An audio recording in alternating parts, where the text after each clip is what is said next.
ఉదాహరణ ఒక ముచ్చట చెప్పేకొచ్చాను, ఒక విషయం చెప్పేకొచ్చాను, విను. అలాగే మన తోటి డ్రైవర్లని గెలిపించామని చెప్పి సంఘాలు మొదలుపెట్టి గత కొద్ది సంవత్సరాలుగా డ్రైవర్ల కోసం పోరాడిన డ్రైవర్ లీడర్లకి ఈ వీడియో ముఖాంతర కొన్ని విషయాలు చెప్పాలని ఈ వీడియో ముందుకు వచ్చాను. ఖచ్చితంగా అర్థం చేసుకుంటారనే అనుకుంటాను. ఎందుకంటే వాళ్ళు ఒకటే అనుకున్నారు, ఒకటైంది. పాపం వాళ్ళు అనుకునేది కాలేదు. ఎందుకంటే వాళ్ళు ఫలానా పార్టీకి సపోర్ట్ చేశారు. ఫలానా పార్టీల గురించి వచ్చి బహిరంగంగా వీడియోలు పెట్టడం డ్రైవర్ల గ్రూపుల్లో, అలాగే వాయిస్ మెసేజ్లు పెట్టడం డ్రైవర్ల గ్రూపుల్లో, ఫలానా పార్టీ ఇది చేస్తామనింది, మనమందరం దానికి ఓటేయాలని చెప్పడం. ఆ మాటలకి నేను ఖండించి చెప్పడం జరిగింది. అన్న, ఒక లీడర్ ఏ విధంగా ఉండాలంటే న్యూట్రల్గా ఉండాలి. ఆ పార్టీ కాదు, ఈ పార్టీ కాదు, ఏ పార్టీ కాదు, జనరల్గా ఉండాలి. ఏ పార్టీ అయితే అధికారంలో ఉంటుందో ఆ పార్టీతో డ్రైవర్ల హక్కులు ఇప్పించడం ఒక లీడర్ బాధ్యతగా ఉంటుంది. మళ్ళీ మీరు అది వదిలేసి ఫలానా పార్టీ ఓటేయండి అని చెప్పి మీరు దిగజారిపోయారు. మీరు డ్రైవర్లకి, మన డ్రైవర్ రంగానికి, అలాగే డ్రైవర్ కుటుంబీకులకి ఎంతో మోసం చేశారు. తప్పు. లీడర్ ఆ విధంగా ఉండరాదు. లీడర్ అనేటోడు అధికారంలో ఉన్న పార్టీతో, ఏ పార్టీ అయితే గవర్నమెంట్ ఫామ్ చేస్తుందో ఆ పార్టీతో డ్రైవర్ల కోసం పోరాడి వాళ్ళ హక్కులు ఇప్పించేవాడే లీడర్. కొన్ని డబ్బుల కోసం, మీ రాజకీయ లబ్ధి కోసం మీరు ఆ పార్టీలకు అమ్ముడుపోయి ఫలానా పార్టీకి ఓటేయండి అని చెప్పి ఈరోజు డ్రైవర్ల దృష్టిలో మీరు దిగజారిపోయారు. ఇప్పుడైనా మీరు చేసిన తప్పుని సరిదిద్దుకోండి. ఎందుకంటే ఎంతో గొప్ప వాళ్ళు మన డ్రైవర్లు, మిమ్మల్ని ఆదరిస్తారు. ఏమొస్తుందన్న, ఎంతో అనుభవం కలిగి ఎంతో ముందు చూపుతోనే చెప్పాను. మనం ఎప్పుడు కూడా డ్రైవర్లని గెలిపించకొచ్చిన లీడర్లం మనం జనరల్గా ఉండాలి, న్యూట్రల్గా ఉండాలి. మనం ఏ పార్టీలకి సపోర్ట్లు తెలియచేయకూడదు. మనం ఏ పార్టీ వస్తుంది అనేది నీకు తెలుసా, నాకు తెలుసా, అది అంతా భగవంతుడికి తెలుసు. మళ్ళీ ఈరోజు నువ్వు ముందుకొచ్చి వీడియో రూపంలో, వాట్సాప్లో వాయిస్ రూపంలో వచ్చి డ్రైవర్లని పక్కదారి పట్టించినావు. ఈరోజు నీ ద్వారా డ్రైవర్లు మోసపోయేకి ఎంతో అవకాశం ఉంది. మళ్ళీ ఇటువంటి పొరపాట్లు మళ్ళీ చేయొద్దు.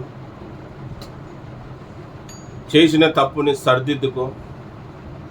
సరిదిద్దుకోలేనప్పుడు నువ్వు డ్రైవర్ యూనియన్ లీడర్ పదవికి రాజీనామా చేసి ఇంట్లో కూర్చో. ఎంతో పోరాడే శక్తి ఉన్నవాళ్ళు, సత్తా ఉన్నవాళ్ళు, యువకులు ఎంతోమంది లీడర్లు అయ్యేకి సిద్ధంగా ఉన్నారు. అటువంటి వాళ్ళకి అవకాశం అన్నాయి.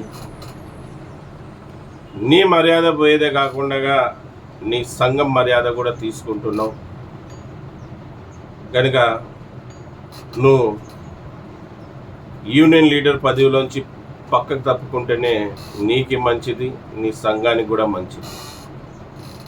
మళ్ళీ డ్రైవర్ అన్నారా, చూడండి మన లీడర్లు చేసిన ఘనకార్యం, ఆ పార్టీ ఈ పార్టీ అనుకుంటా మనని పక్కదారి పట్టించేకి చాలా ప్రయత్నాలు చేశారు, కానీ వాళ్ళు విఫలం చెందారు. నేను ఒక విషయం చెప్పాలనుకుంటున్నాను. మీరందరూ కూడా అనుకోవచ్చు, నేను పలానా పార్టీకి చెందినవాడిని. నేను ఏ పార్టీకి చెందిన వాడిని కాదు. నేను ఏ పార్టీ అయితే అధికారంలో ఉంటుందో ఆ పార్టీతో డ్రైవర్ల కోసం పోరాడే వ్యక్తిని. కనుక మీరు కూడా ఇటువంటి వాళ్ళు చెప్పే మాటల్ని నమ్మకుండగా డ్రైవర్ల కోసం నిజాయితీగా పోరాడే సంఘాలతో పాటు ఉండండి. అప్పుడే మీకు మంచిది, మన డ్రైవర్ రంగానికి మంచిది, మీ కుటుంబీకులు కూడా మంచిది. మళ్ళీ మన ఆంధ్రప్రదేశ్లో తెలుగుదేశం పార్టీ భారీ విజయం సాధించింది. మళ్ళీ తెలుగుదేశం పార్టీ అధినేత చంద్రబాబు నాయుడు గారికి, అలాగే వాళ్ళ పార్టీలో టీడీపీ పార్టీలో ఉన్న రాజకీయ నాయకులకి, కూటమిగా ఏర్పడి సపోర్ట్ చేసిన జనసేన నాయకులకి, పవన్ కళ్యాణ్ గారికి, అలాగే బీజేపీ పార్టీ వాళ్ళకి, అలాగే పురంధేశ్వరిజీ గారికి, వీళ్ళందరికీ కూడా మీ తరపున, నా తరపున, మన డ్రైవర్ అన్నల కుటుంబీకుల తరపున, సేఫ్టీ డ్రైవర్ అసోసియేషన్ సంఘం తరపున శుభాకాంక్షలు. మళ్ళీ ఎంతో నమ్మకంగా ఈరోజు మిమ్మల్ని ఓటేసి గెలిపించారు ప్రజలతో పాటు మా డ్రైవర్లు కూడా. మళ్ళీ ఆ నమ్మకాన్ని మీరు కాపాడుకోవాలి. అలాగే అనేకమైన డిమాండ్స్ మీ ముందు పెట్టాం. ముందుగా డ్రైవర్ కంటూ ఒక రోజు, అది డ్రైవర్స్ డే కావాలి. అలాగే మాకు డ్రైవర్ బోర్డు ఏర్పాటు చేయాలి. వయసు పెరిగిన డ్రైవర్లకి పింఛను మంజూరు చేయాలి. ప్రమాదవశాత్తు చనిపోయిన డ్రైవర్ కుటుంబీకులకి 20 లక్షల రూపాయల అక్షరాల వాళ్ళ కుటుంబానికి అందజేయాలి. ఆ కుటుంబంలో ఒకరికి ప్రభుత్వం ఉద్యోగం కలిగించాలి. యాక్సిడెంట్లో కాళ్ళు చేతులు ఇరిగిపోయిన డ్రైవర్లకి అక్షరాల 10 లక్షల రూపాయలు ఇవ్వాలి. దాంతోపాటు వయసు పెరిగిన డ్రైవర్లకు, అంటే డ్రైవింగ్కి పోలేని వాళ్ళకి, ఏదైనా చిరు వ్యాపారం చేసుకోవడానికి అక్షరాల 5 లక్షల రూపాయలు వడ్డీ లేని రుణం ఇవ్వాలి.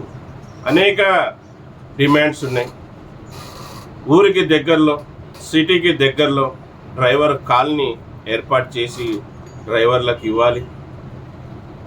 అలాగే ప్రమాదవశాత్తు ఎక్కడన్నా వేరే స్టేట్లో చనిపోయిన డ్రైవర్లకి వాళ్ళ మృతదేహం వాళ్ళ ఊరికి చేరే విధంగా ప్రభుత్వమే చర్యలు తీసుకోవాలి.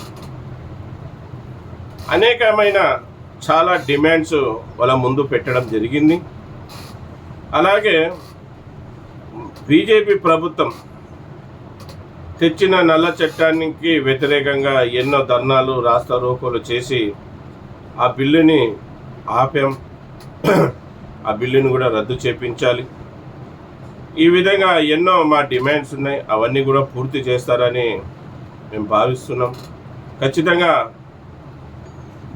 మంచి నాయకుడు, మంచి పార్టీ, మంచి ప్రభుత్వం ఫామ్ చేసిన వాళ్ళు ఇవన్నీ చేస్తే రాబోయే రోజుల్లో కూడా మీకు మంచి భవిష్యత్తు ఉంటుంది.